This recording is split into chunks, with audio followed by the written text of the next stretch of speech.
Good morning, everyone, and welcome to another Digital Service Squad webinar. My name is Ben Frisch, Simcoe South Georgian Bay Digital Service Squad team lead, and today I am joined by the talented Sam Evans, one of our team members as well. Good morning, everybody. And Rochelle Reynolds, one of our Digital Service Squad team members, is also joining us on the panel today. Hello. Hello. We've got a pretty awesome full crowd today. We're up to 28 attendees. Welcome, everyone. If you came to learn about creating awesome videos for your social media, you're in the right place. We're going to help you improve your videos with lots of tips and information today. But first, as usual, we've got a little bit of housekeeping. We want to say thanks to our sponsors, the Digital Main Street program, which is what brought us all here together today, is funded by FedDev Ontario, the Ontario government, as well as the Ontario BIA Association and the Toronto Association of BIAs. Here, specifically in Simcoe, South Georgian Bay, it is managed by the South Georgian Bay Small Business Enterprise Center, with additional support from the County of Simcoe, the Town of Collingwood, and the Town of Blue Mountains. So just a huge thank you and shout out to our support partners there and our sponsors, because it wouldn't be possible without them and all this free support that we offer. And speaking of free support, if you haven't heard about the Digital Main Street program, you probably should have by now. We've been around, we've done a ton of webinars, but we are, still around for digital marketing service and support. There are additional resources and programs available through digitalmainstreet.ca. You can learn about the supports that we offer at enterprisecenter.ca/digital service squad. That's how you can get in touch with your local squad, us, as well as we've got a couple other team members who aren't here. They're, I think, in attendance. Oh man, we're up to 32 in attendance. That's awesome. So again, welcome everyone. And if you need to get in touch with us, there's our contact information. We have a menu of services available that you can book. And I'm going to drop a link in the chat right now. So you can book a consult, book a service call with us anytime before it's too late, because our contract is coming up soon and we won't be around forever. But that being said, we're here now. Book away. We're happy to help as always. And before we jump in into today's topic of video for social media, just a reminder that we do have a Q&A section or the chat. Feel free to drop your questions in as we go, and we will answer them as we go. So without further ado, I'm handing off to Sam Evans to take us through to today's presentation. Okay, good morning, everybody. Thank you for tuning in. This week on Digital Service Squad, we have a huge amount to cover. I went mad with this one. I'm going to go through the how-tos, the do's and don'ts, the rights and wrongs of everything video production and how and why you really, really need to get it into your marketing plan. So why should you believe me? I've been messing around with cameras since I was big enough to hold one. I eventually did a degree in television production and have been running my own video marketing agency for the last decade. To show you how simple yet effective video can be, I've pulled my 40-second sizzle reel, which I use on the homepage of my site. And it's just created with clips from projects that I'd already shot. So sit back. Hopefully this won't be too laggy playing through Zoom, and we'll break it all down quickly at the end.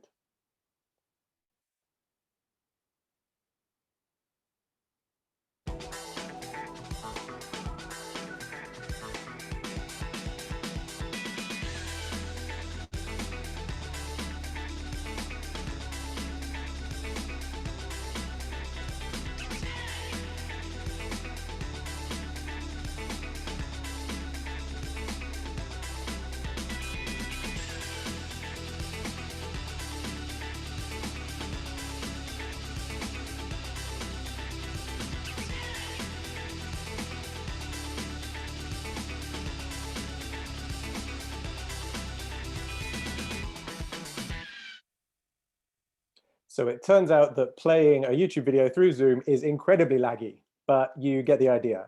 So all that is spare clips from a couple of years ago that I threw together pre-pandemic, as you can tell by the locations, carefully cut to an invigorating music track and an epilepsy triggering edit to denote like how much experience I'm trying to cram in to such a short period of time. It literally shows the view of the kinds of businesses that I want to show that I work with. Though obviously there's loads more things that we do, but we want to list the key ones that pertain to this video's main audience. And this video is used on my international website. I actually use a similar but different edit for a sister company that I also co-own that concentrates more on local businesses. That doesn't have the wildlife footage, any luxury tourism in, as it needs to reflect what is relevant to that particular audience. I've also only used colorful shots, as that reflects what most of my international clients are selling: luxury, sunny, blue sky, azure water destinations. And the title tells you that it's only 40 seconds. And that's also caveated in the description on the website. Most of my client base are high income, busy people. They know that knowing that it's only going to take 40 seconds of their time is important, then they know what to expect. The edits get quicker and quicker as it goes on, and I purposely just flash my logo at the end. The idea being it feels unfinished, leaves the viewer with more questions than answers. And we'll dive a lot more into psychology later. So video can be a very, very simple beast once you know how to tame it. So why do you need video in general? So we are going to concentrate on video for social media, but there's no reason that that's where your newfound love for video should end. So bear all distribution mediums in mind. The stats I have to inspire you with today pertain to up-to-date 2020 figures and are from very legit sources like HubSpot, Verizon and stuff. Before you think, that's crazy, there's no way that that's true, I promise that we just live in a very, very video-based world. So 81% of businesses use video as a marketing tool, which is up from 63% in the last year. And 25% of companies publish videos every single week. Video is even more important now that the pandemic has brought foot traffic basically down to zero. You can't still be thinking, oh, people will just come into the store and buy stuff. You need to reach out and grab them and pull them away from any competition. And good video is the most powerful way of doing that. 72% of customers would rather learn about a product or service by way of video. And so what about SEO? SEO is a very complex beast in many ways, but one of the key factors that Google looks at when ranking whether or not it should be displaying your website in search results is how long a person spends on it. The longer you can get them to spend on your website, the better. And on average, people will spend 2.6 times more time on pages with video than pages without. A website is 53 times more likely to reach the front page of Google if it includes video. So you really want to embrace video for your SEO. Including a video on your landing page can also boost your conversion rate by up to 80%.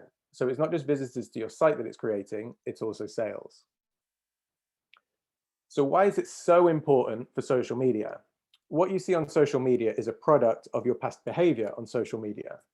The best used example of this is when anybody in the world goes on any Wikipedia page, we all see the same content on that page. However, when you open your social media or Google or YouTube, the content that you're shown is based on your past use of the program. So if you've been going through a bunch of cat videos or stalking your ex, that's what the algorithm is going to push to you in the future. As a marketer, it's great to have this knowledge of how the online world works so that we can leverage it to your advantage. If people spend longer viewing your content, then they will be shown more of your content in the future. Videos with good retention rates are the best way of doing this. We don't have time to go deep into retention rates, but it's basically how long someone watches your video before clicking elsewhere. If the average user gets 30% of the way through your video and your competitor's video is only keeping people for the first 15% before they move on to something else, then your video is going to rank higher in the algorithm and more likely to be pushed to a user. Social media posts with video have 48% more views. But this next one is the big fact, the absolute daddy of a factoid that all came here today to see. I hope you're sitting down, because social video generates 1,200% more shares than text and image content combined. That's 12 times more successful for those that prefer a decimal to their success. Video is undeniably the king of social media if you're wanting to get people sharing your content and doing your marketing for you. Okay, So let's get down to the brass tacks. The key thing that you need to know before you start even thinking about the record button is, what are you going to be doing? Who is it for? What is the goal? Brainstorm everything that you can about why your viewer is going to spend their time watching whatever you create rather than heading to awesome cat videos. Particularly think about your ideal buyer and what makes them tick. What is it that you're going to create? Is it a product video set to music? Are you having a montage of different items in your store? And are those going to become a series of Instagram highlights? Or are you going to do a piece to camera where you're talking about items? Do we also see them or not? Is there background music? Will you need subtitles?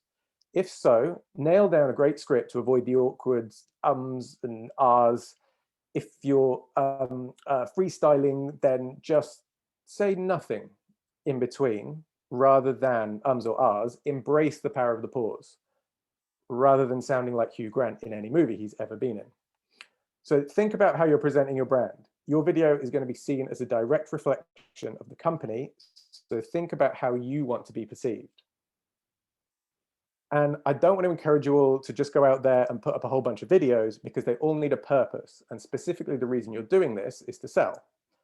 I've only got time to scrape the surface of marketing psychology and the decision-making processes, but in a nutshell, the conscious part of your mind is logical, and that can only hold on to about 7 things at any one time. Underneath that, though, is your unconscious mind, where your emotions, identity, experiences, memories, everything that makes up who you are is housed. And all decision-making starts in your unconscious mind, which is what we need to target.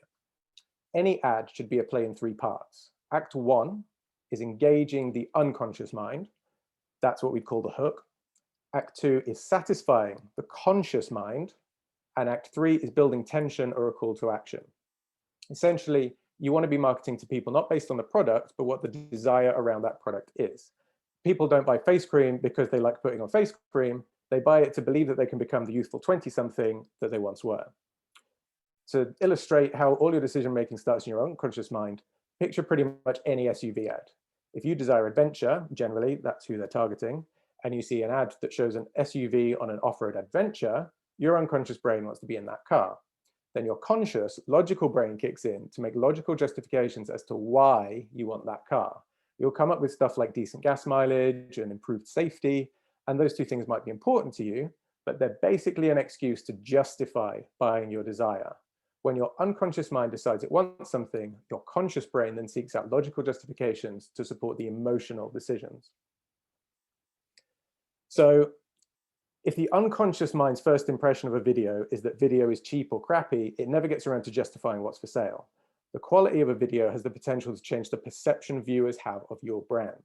The majority of videos, 62%, the majority of viewers, 62%, develop a negative perception of your brand if you publish a poor quality video, and 60% won't engage with your brand. Poor quality video can hurt your business. Even if you offer the most innovative products and services, it isn't about what you're selling, rather how you sell it. So plan, plan, plan. Get inside the consumer's head using these 3 acts. Spend time and energy on your videos. Think of all of this as an investment. But don't think you need to go out and drop a few K on the latest or greatest camera, because it's the quality of your planning that's going to be as important as the quality of your lenses. And most of you have decent enough phones that can do the job just fine. If you remember the movie Tangerine, which was shot solely on an iPhone 5S, it won a whole bunch of awards. Again, Act 1 is where you engage the audience's brain and make people crave what it is you're talking about. Act 2 is where you satiate the conscious brain by presenting value-based evidence to justify the decision you want them to make. And Act 3 is where you're going to build tension that drives people to action. So maybe you leave them hanging and wanting more. Maybe there's a limited time offer. Maybe you're using scarcity tactics. There's a million ways to make people justify something, and fast. Now, the key factor in sales is trust, and the quality of marketing is seen as a reflection of the product. In a Verizon study, the average time spent viewing video fell by 77% when the production quality dropped, and more than 85% of respondents said that they expect TV-like quality experience from every video they see on the internet. It's also been shown that high-quality ads outperform low-quality ads in terms of return on investment in the long run. So that's taking into account the cost of production and ad space versus the return on investment. There's also a correlation between the quality of video and the performance of other content. It creates other leads elsewhere that will engage, convert, and return. But with the right amount of research, planning, preparation, and practice, you can create great campaigns all on your own. Using a third party, you're paying for experience, marketing knowledge, and saving your time. But if budget video is what you want to get into, grab it with both hands and embrace it. Don't be half-assed about it. Some of the most effective campaigns create a huge ROI from very little investment. One angle that subverts all of these facts, though, are those crappy brand power ads that you see for household items in particular. Obviously, cheap ads like that aren't actually cheap to make and broadcast, but the audience views them as cheap. Therefore, it connotes a cheap product, i.e. value. This obviously only works for things you want to portray as the lowest of the low, bargain basement, Dollar Tree kind of items, but for them, it works really well. We're still doing the digital service squad for a few more weeks, so reach out to us with anything at all that we can help with, because that's what we're here for. So, once you get to the actual production side of things, one of the most important elements that I can bring up is the perceived quality of your video is the sound. So that's why I'm starting with sound. You want to be in as quiet an area as you can find, and ideally with zero echo. So somewhere with lots of soft furnishings, carpet, which also never seems to be your ideal location for a backdrop. So what do we do? And obviously, I'm a huge hypocrite of this, just using some iPhone headphones in a very, very echoey room. But you want to be in, so like if you're trying to do this on the cheap and not buy any extras, the one thing I advise you to splash out on is a good microphone, as unfortunately the sound quality from any phone or camera with a built-in mic is worse than basic. You need your sound to sound great. Nobody is going to notice if your sound is good, but they will notice if it sounds bad, which then reflects poorly on whatever it is you're selling, as well as you and your brand. So I'd recommend that you put aside at least $150 for that. Don't forget, high quality video translates as being trustworthy, credible, and authoritative.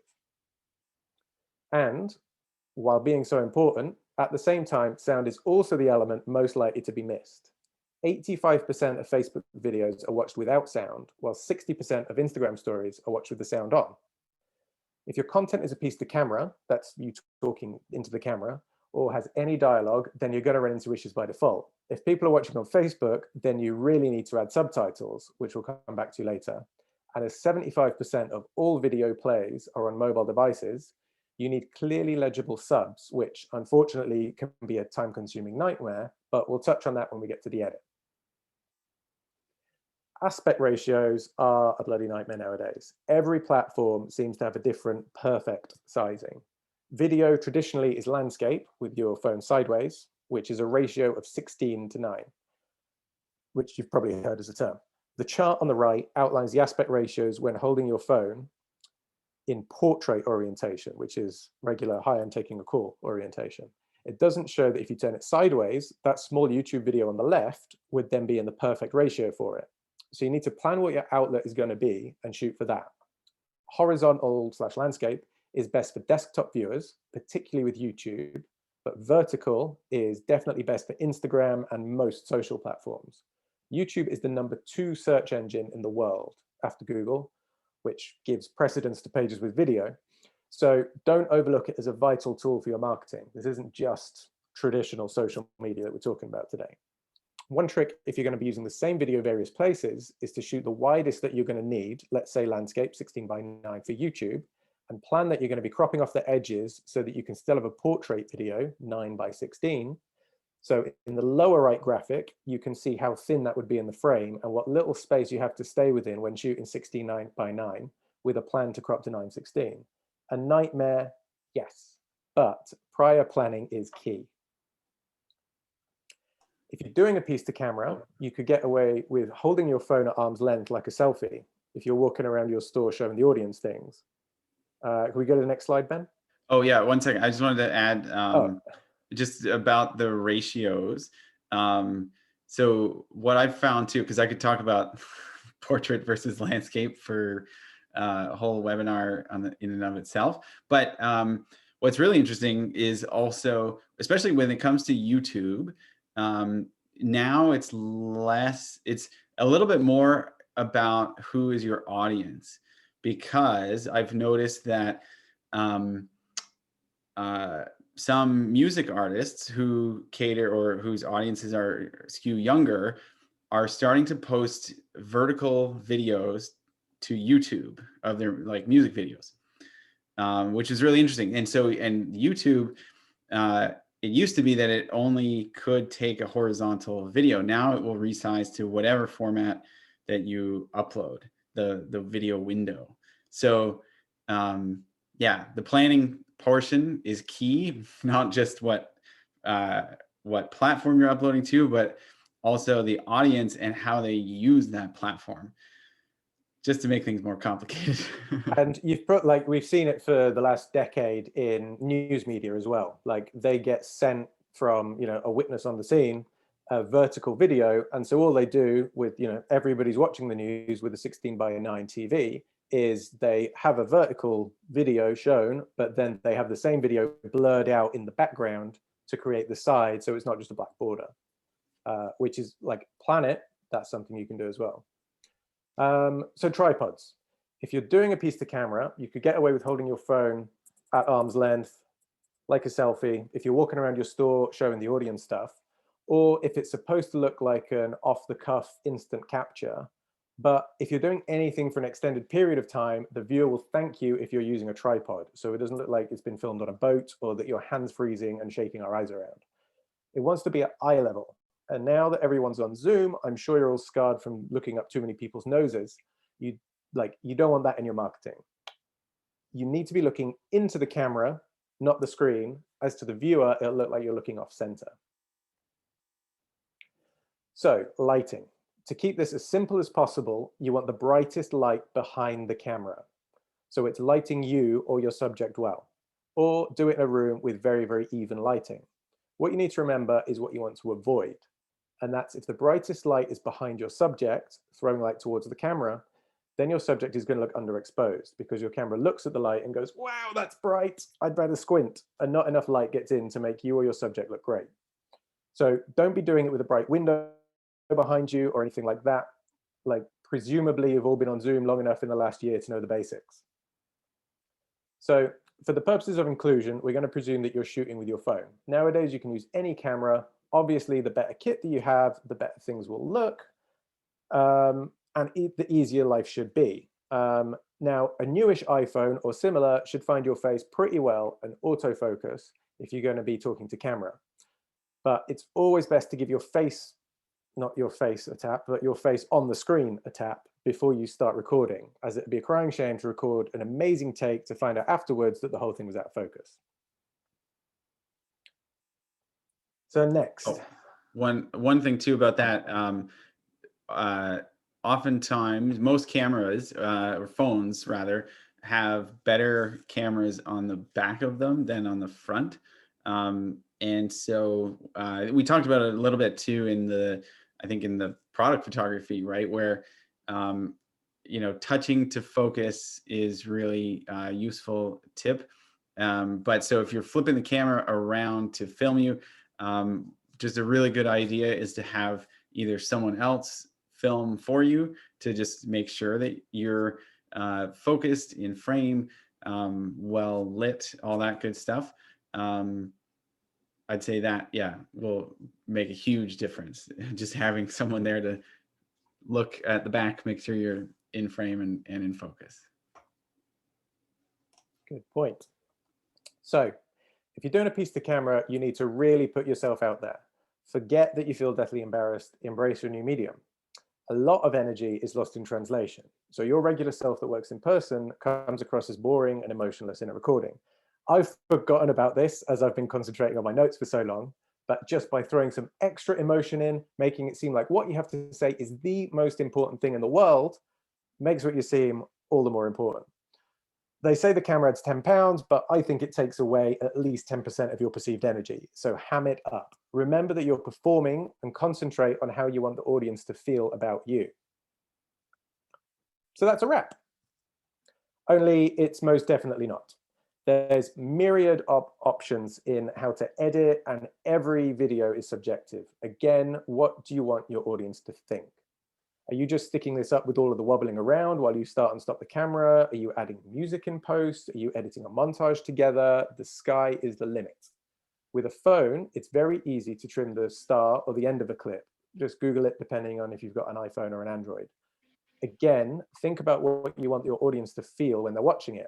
With a Mac, you can get iMovie for free from the App Store, and Windows has Movie Maker, which give you some fairly intuitive options to add music, cut bits out of the video throughout, pretty much anything you need to do. If you're planning on doing it all by yourself, then these might be the limit of what you're looking for. But there's plenty more paid options out there, some of them very, very, very complex. There's a world of editing apps for your phone and much more in-depth ones for your computer. So, Rochelle. Oh no, you finished first. I thought you were finished. No, that's definitely not a wrap. Okay. That was my tease. So you can create subs in iMovie and Movie Maker and pretty much any other editing program, but it's an extremely laborious task. However, you do know that it's the right text compared to an auto-generated one. Realistically, you're going to be using the free-built artificial intelligence that YouTube, Facebook, and most platforms have, because it takes almost zero effort to enable. When you're uploading it to the platform, there'll be an option to write, upload, or auto-generate the captions. For auto-generate, after a few minutes of processing, it will show you a timeline with the captions, and you can change any mistakes as necessary. You might want to upload it if you have a transcript already, or write captions manually, maybe if you're just using a video set to music that doesn't have any talking in it. You can still throw up captions for further explanation to complement the visuals. Go on. Yeah, Rochelle, were you going to add something to that, or? Yes, so I've been just taking notes throughout. So like I have a few contributions to each section, but I'm happy to wait until the presentation is finished and then just kind of like go back. That's all. Sure. Yeah. We'll try and save some time for more discussion about it. About captions, I would say too. I've been asked before for transcribing video. And one tool I found that's really great is a website called Temi, Temi. And you can upload like audio files, you can upload a full video, or even link to a YouTube video that you've already created. And it will basically just have their AI run through it, spit out a whole transcription of the video, no matter how long it is too, which is awesome. And it's like a couple cents a minute. So like, for $3, you can, do a whole like hour long, maybe, I think, or it's very affordable. It's like under $10. You can do a ton of transcription. And then what's the best part about it is being able to follow along the audio yourself and just double check, correct any of the mistakes that happen, because the AI is not always perfect, but it is pretty darn good, I've found. So yeah, if anyone's looking for transcription tools, Temi is one I would recommend. And Temi's done by individuals, like humans in a less economic developed country, I presume, is it, rather than AI? They have an option, so you can actually pay more to have it, I guess, like overseen by human eyes, or you can go for the cheaper cost, just have the AI done, and it's with you in minutes. And then usually like you have a little bit of corrections to do yourself. Right. Do you find it a lot better that we're getting distracted here? Do you find it a lot better than the Facebook and YouTube ones? Because I find like now they're pretty spot on, and you can still change it afterwards, obviously. Yeah, totally. I mean, so yeah, Facebook is pretty good. They're definitely getting better. I've noticed in the last like year that auto generation captions are pretty spot on for the most part. Temi, I would say, like, if you have like a need to really provide that quality level captions. I've run into it a few times with like government jobs where they're, it's really important to have accurate captions and subtitles. So that's really, nowadays, it's kind of, only reason why you would need something like that. Because yeah, these auto generation tools are pretty darn good. Yeah, you can do it totally for free with YouTube, Facebook. I can't remember if Instagram do it, but basically as you're uploading it, there's kind of an option for captions, yes or no. In the yes, it's like, how do you want them done? And what if you do go through the auto generate, it's like 95 to 99% correct. And you can skim through and just change any words where it hasn't picked up your accent. Right. And yeah, Facebook making corrections too can be a little bit laborious and buggy sometimes, I've found. Whereas YouTube, I don't believe you can even make changes to their auto-generated captions, which can be a little frustrating, especially if you have an accent or if you're using a lot of buzzwords, it can really trip up over those. Yeah, let's move on. Petra had a question about where the captioning feature is in Movie Maker. To be honest, off the top of my head, I haven't Scooby-Doo because I never use it. I'm kind of past Movie Maker stage, but it is there somewhere, and one of the team will Google it and get back to you. Okay, next slide. So one way of skipping the post-production edit entirely is to broadcast your video live. Probably the most daunting of all options, as there's no chance of a do-over or second take if you fluff your lines or do something embarrassing. But there's a lot of grace given to live videos as people know that it's live and they're not expecting it to be perfect. Again, think about what your audience want and expect and how you want to appear. Maybe an off the cuff, unpolished, quick hello to our Graham fans is what the doctor ordered. Or maybe that's the opposite ethos of your brand persona. Though fraught with nerves, there are benefits to live videos. Facebook users are 4 times more likely to watch a live stream, partly because live videos are prioritized by the algorithm. People love to see real life, and live streaming video is a peek behind the curtain into the true you. Depending on the platform and personal settings, followers usually get a notification saying that you've started a live stream, which therefore creates a sense of urgency and, in theory, a higher engagement. Now, there is yet another option. Next slide, please, Ben. So the middle way, for those of you who know your Buddhism, is to schedule a premiere available in Facebook, YouTube, and Instagram. However, this does get less views and engagements than a live video, but it enables you to get it right and to do as many takes as you like before you release it into the world. It's also great for people with unreliable internet, so you don't want your live feed dropping out part way. Okay, thumbnails and titles. This is the most important for YouTube and similar video hosting sites. The thumbnail is the still image that connotes what's in your video. So again, plan what that's going to be. When you upload it to YouTube, it'll automatically create one, but you can upload your own. So maybe that's a select frame from within the video or something that you want to create separately in Photoshop or Canva. The title needs to make the viewer want to click it. So you don't have to be clickbaity with the whole, this product can make you more attractive. I couldn't believe what happened 2 minutes in, because people hate that, even though it does work. Think about the 3 acts that we talked about earlier with psychology and what's going to make your target audience want to watch. I've made a video for a client that's got over 15 million views. The footage has been used on TV shows all over the world, and it basically put their product on the map. And the cost to them was under $1,000.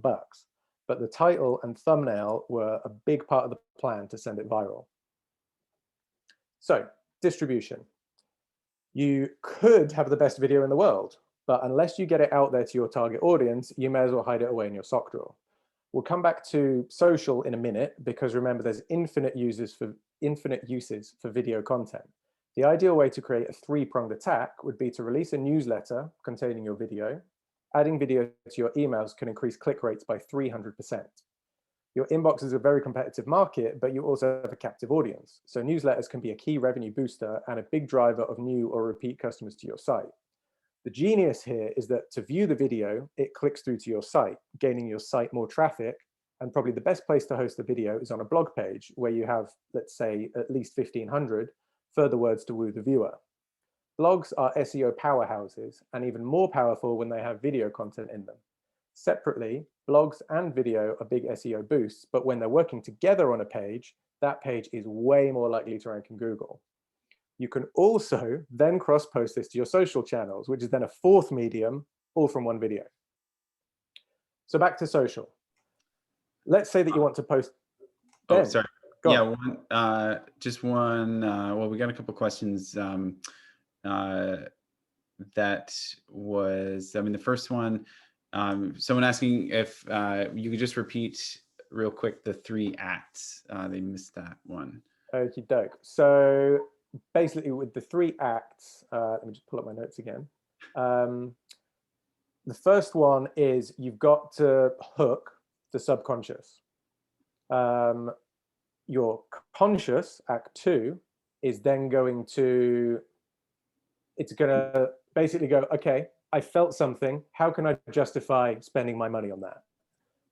And then act 3 is making them go, okay, here's a thing and I want it. How do I get it? Oh my God, there's like either a limited number or, well, here's exactly how I do it. Just the third act is a way of making them go, oh, this is what I do. Simple. And then bang, you've got their money and you're a millionaire. And then what's the difference? Yeah, what's the difference between scheduling a video and premiering a video on Facebook?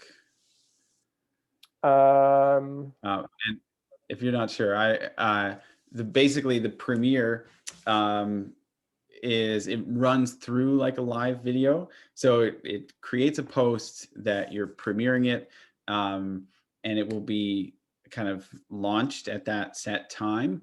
And so especially if you have an audience and if you're doing live videos frequently and you are constantly like interacting with them in the comments, then a premiere is helpful because, I mean, as Sam said, you can shoot it all in advance, cut it together and schedule it as a premiere, but then you can still have that same live interaction, comments, that kind of feature as well. Whereas scheduling a video, it just hits your wall like a regular post, and that's that.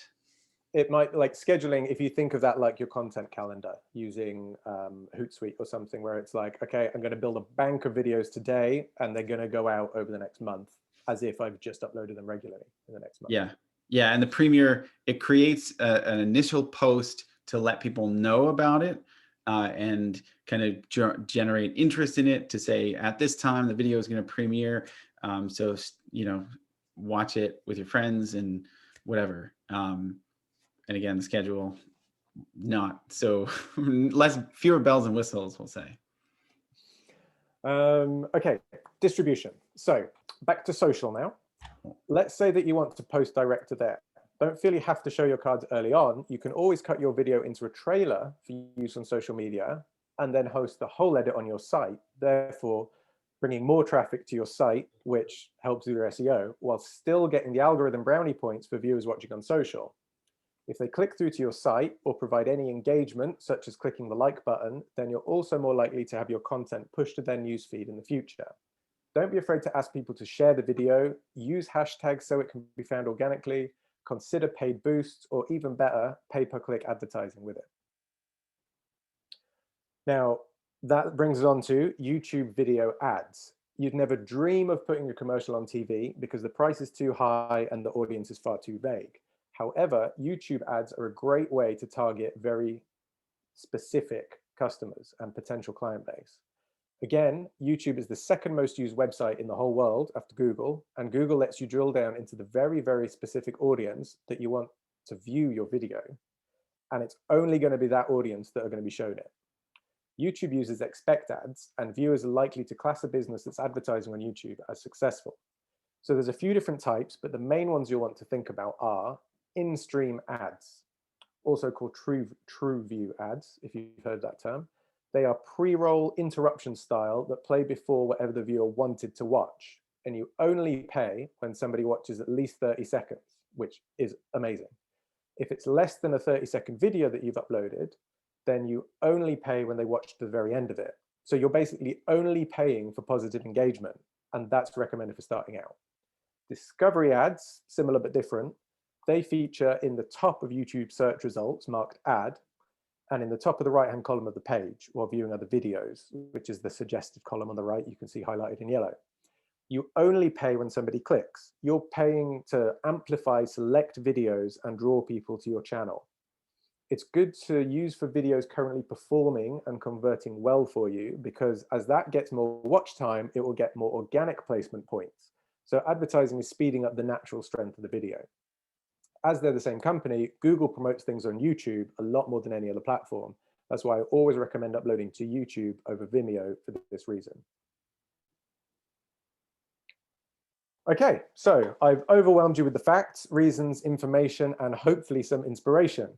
I think the most important takeaway is that 51% of marketing professionals worldwide name video as the best return on investment out of any type of content. And businesses who use video grow revenue 50% faster than non-video users. It's actually 49%, but I rounded that up. If you have any questions that we don't have time for today, then you can reach out to me at any point. There's only a few weeks left of the program, but I'm always happy to talk about all things video anytime. And we've got another few weeks of Digital Service Squad, so you know how to reach us. That's a wrap. Nice. Great.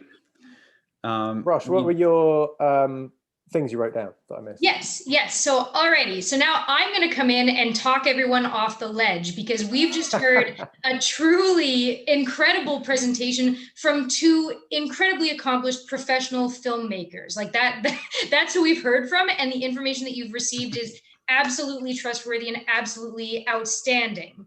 I'm coming in, like, my perspective here is, all right, I'm kind of more of the average Joe here. So as you all know, I am a professional actor, writer, director in the theater, and that is where I have lived for my entire life. So my journey to filmmaking has been full of trials and tribulations and me figuring it out, like stumbling around in the dark, starting from ground zero. Like, yeah, okay, I have considerable experience on set as a film actor, but I'm not holding any cameras. I'm not dealing with any audio or lighting. Like, that's everybody else's ish, right? So here we go. These are some of the practical points, or more kind of like practical considerations.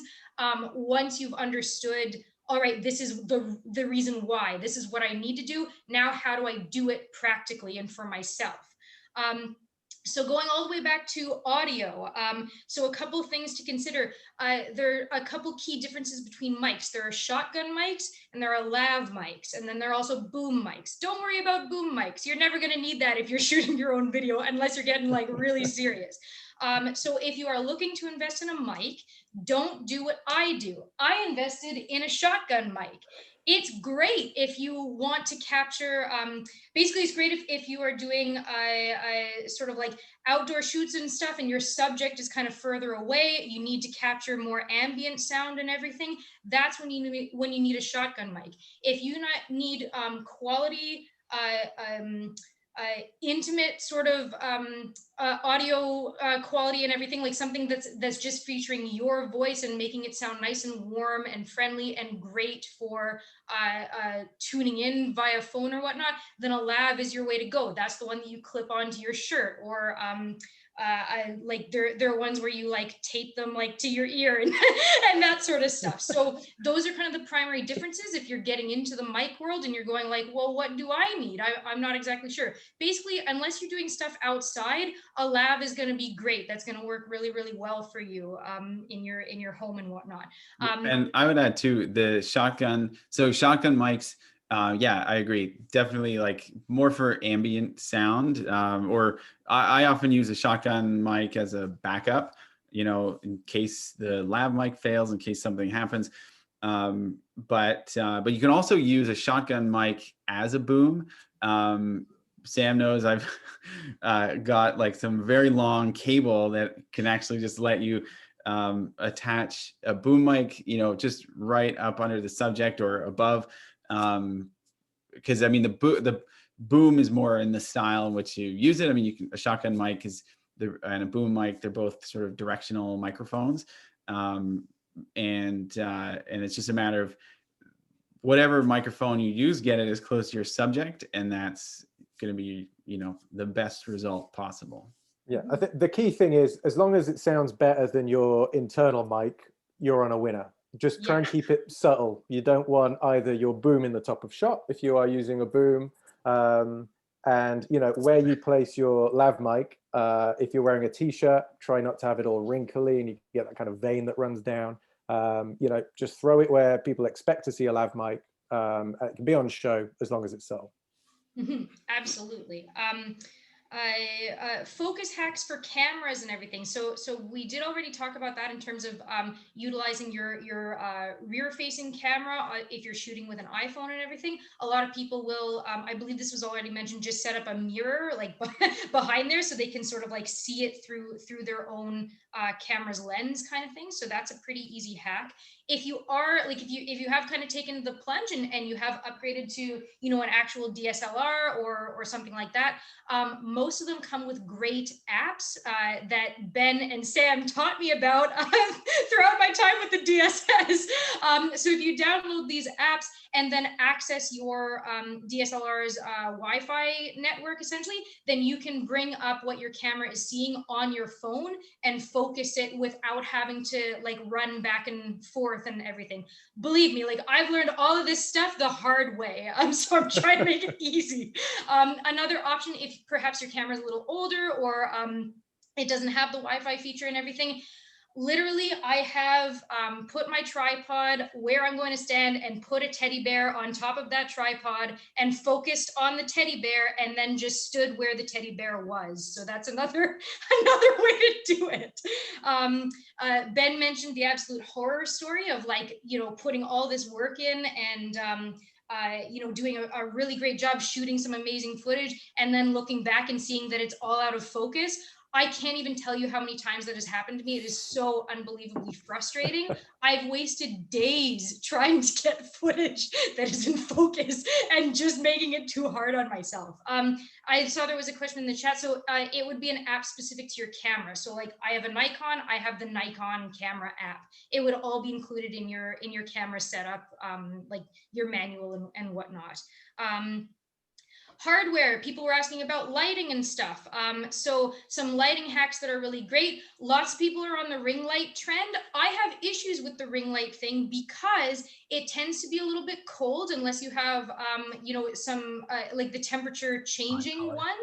And you always get the weird like demon eye things going on in your pupils when you're using ring lights. So they are a great way to go. They're a great option, especially if your thing is, you know, beauty brands or cosmetics, anything like that. Ring lights, yep, primo.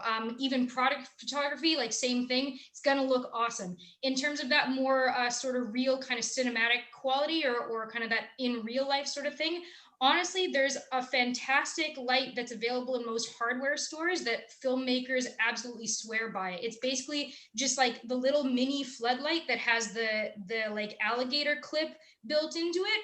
Man, just get that. You put some wax paper over it to diffuse it a little, you're good to go. All right.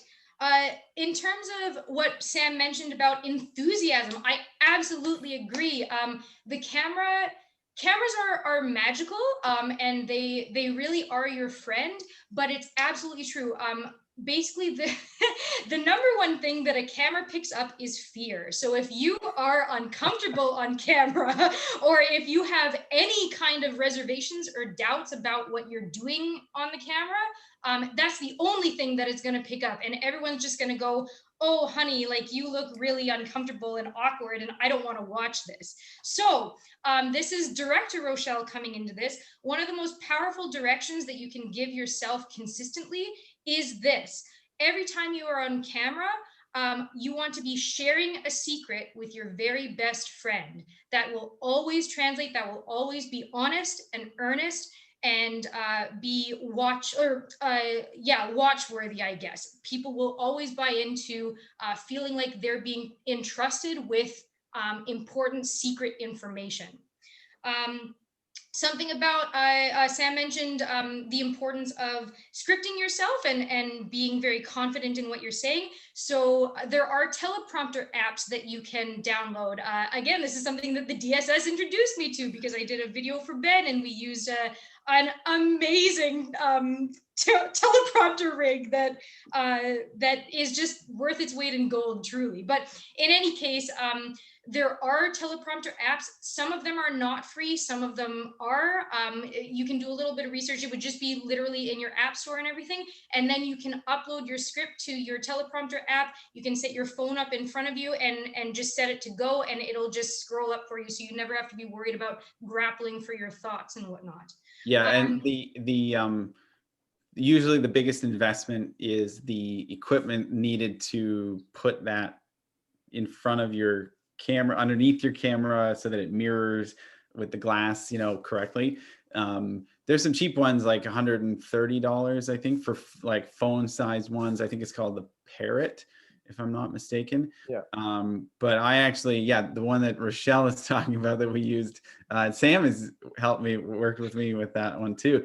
I built it with a dollar store frame and a $10 clamp for my tablet, and so far it's worked amazingly well. I've used it for like 2 years now, and it's awesome. 3 or 4. Yeah, it's awesome. And Nano Teleprompter is the app that I use. I'm pretty sure it was free, and it's fantastic. Super great. We've got a queue in the Q&A. Can you do voiceover for a video? Yeah. So the easiest way would be shoot your video, edit your video to the right length, and then record the voiceover on top of that. And you can just basically paste that audio on top of the video track in something like Movie Maker or iMovie. And that's where, like, again, good microphone, super important. Even if you're, if you're recording it, you've probably got a bunch of options. Like, you could record it right into your phone. Again, with a microphone, you could record it into your camera with a microphone if you wanted to, or your computer directly. That's probably the easiest way to then just take the audio file, drop it in the video, and away you go. And if you're doing a voiceover of something, do it in your wardrobe, which sounds mental and looks equally mental, but basically all of the softness in your wardrobe stops any echo. So it'll sound a lot better than me in my office. It's absolutely true. One other hack in relation to that. So if you are recording voiceover stuff on your phone, I do this a lot for auditions and voice work that I do. One other thing is, yes, hide in your closet. That is absolutely what you need to be doing. But also, do not eat your mic. That is advice that you hear all the time in radio and stuff. Eating your mic only works when you have a high quality, proper mic to work with, like a Blue Yeti or something like that. If you're working with a cell phone microphone, do the opposite. You want to have that phone held at least arm's length away. It is a very sensitive mic, and if you're up too close to it, it's just going to be you're just going to be blowing through it, and it's going to sound terrible. So yeah, distance is a good thing. We got some other questions. I want to just make sure that we leave ourselves enough time to get through these. So what about Reels? What do you guys think of them? That's I think a whole other topic too that we could cover in a webinar. And I think we have too. I mean, we've talked a lot. We talked a little bit about Reels in your social media. Yes. Right? That's another note that I have in here. So Sam made the really important distinction between finished video and live video. Live videos, Reels, TikToks, stories, all of these things, they all live in the same space where users are fine with and actually prefer rough edges, off the cuff, very natural, all mistakes left in, all that sort of stuff. That is very much that particular style for that particular medium.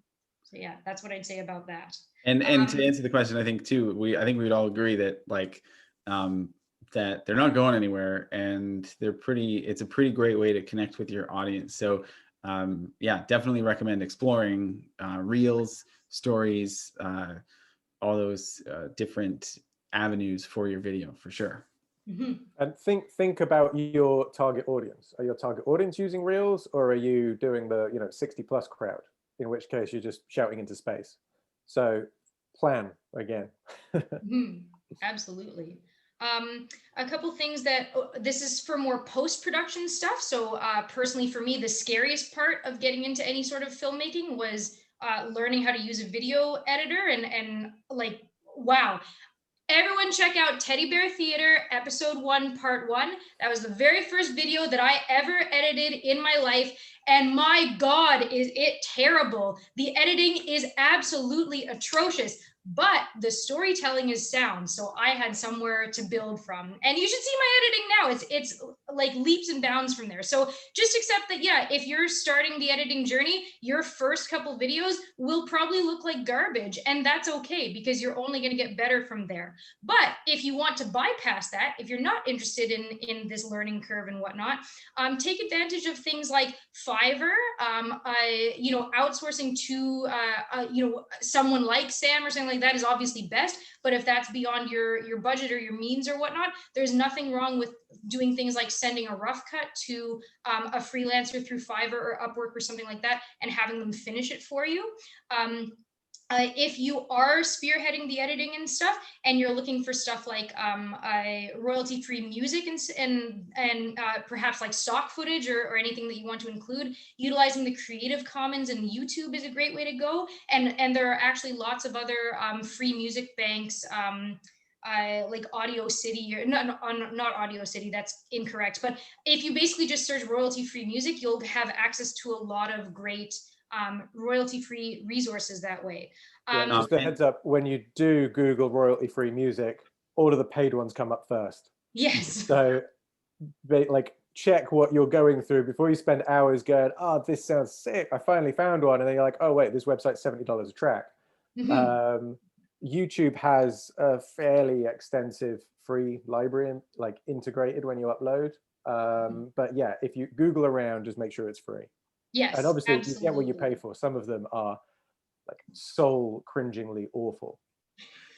Yeah, and I would say too, because this is answering Jan's question here about options for your video for copyright standpoint or for music.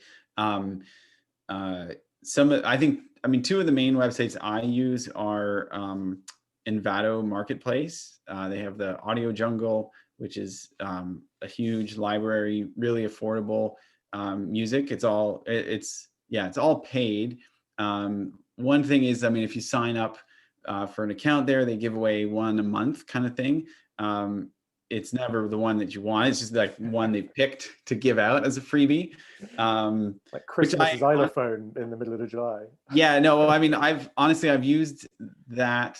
I've used the music maybe once or twice that I got for free from there, just because it was like, so I was doing something, really hokey and over the top anyway. And it required I think Christmas version was one that I used because it was just really campy and perfect for this project that I was doing. But Pond 5 is another one, a little bit more expensive, but really good music options. They also have stock footage and other stock material that you can purchase.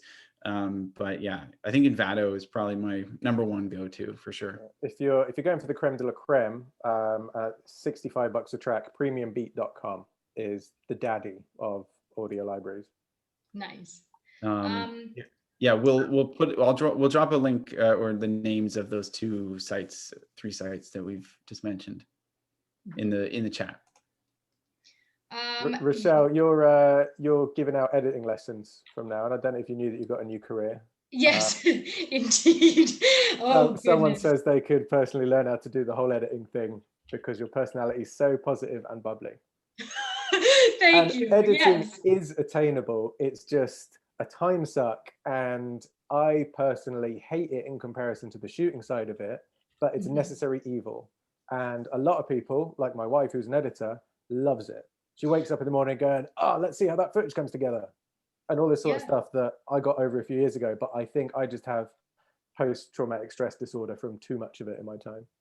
Absolutely. And I worked with a truly heinous acting coach for a little while last year. He was a really not nice person. But one of the most valuable things that I learned from him is absolutely true. I in theater, acting is what carries your script. Like acting is the performance is what tells that story. In film, editing is what tells the story. Film really is an editor's medium, and that is absolutely true, because it really doesn't matter, if you get great footage, because if it's not put together, or if it's not properly linked, or if it doesn't have the right music, it's not color corrected properly, all that sort of stuff, it really falls flat. So editing really can't be overlooked. And if you are getting into video production and you want high quality stuff, like what Sam showed us on his sizzle reel, there is no shame in not taking that on for yourself, because it really is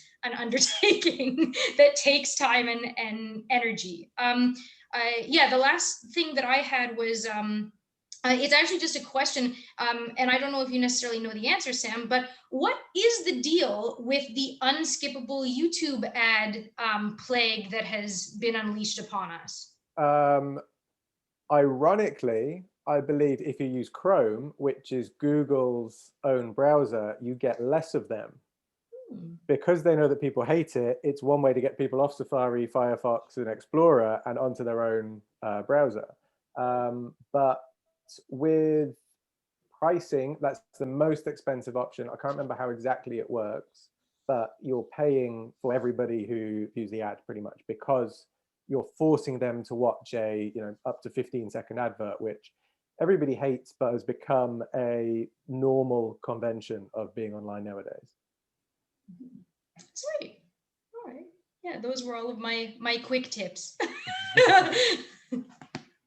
Thank you. Yeah, no, that was really helpful. And I think, as you said, yeah, it helped kind of add some perspective. I mean, a different perspective to the discussion, which I think a lot of people appreciated. So thank you for that. Awesome. And we're at 11:05. So I think, and we've answered all the questions. So I think that's where we're going to leave it today. Anyone can, as always, watch this presentation, this webinar again on our YouTube channel. It will be up by the end of today. And next week, we've got a webinar on budgeting your marketing for, budgeting for outsourcing your marketing is next week's topic. So please feel free to join us for that. Another free webinar. Register at enterprisecenter.ca. And someone's asking for a link to the YouTube channel. We're going to pull it up really quick. If you ever can't find the link, just type in SBEC South Georgian Bay and the YouTube pops up. And remember, we've only got a few weeks left of the program. So if you've got any other questions, need any other help, get in touch. There we go. YouTube channel is in the chat box there. Yes, and easy to find to South Georgian Bay Small Business Enterprise Center. Quick search on YouTube will bring it up. And you can find all of our webinars from the past year. We've done a ton of them. So enjoy. Feel free to, as Sam said, book a follow-up consultation if you need some hands-on support. We're only around for a couple more weeks. So definitely get in touch. Thanks everyone for joining us again. Thanks, Sam. Great job. Thank you, Rochelle. We'll see you guys in the next. Thanks, everybody. See you next week. Yeah. Bye for now.